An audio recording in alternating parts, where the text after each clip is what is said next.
that shit's not gonna fucking lift it. You're gonna have to drive on some damn blocks. Now, before y'all talk shit about my stance car, let me show y'all how to get on some fucking blocks.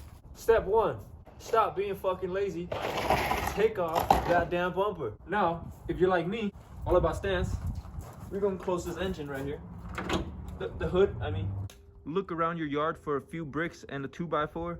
This should climb up onto this, thus leading you onto this. I'm gonna just fucking stop talking and just do it. Car is dead.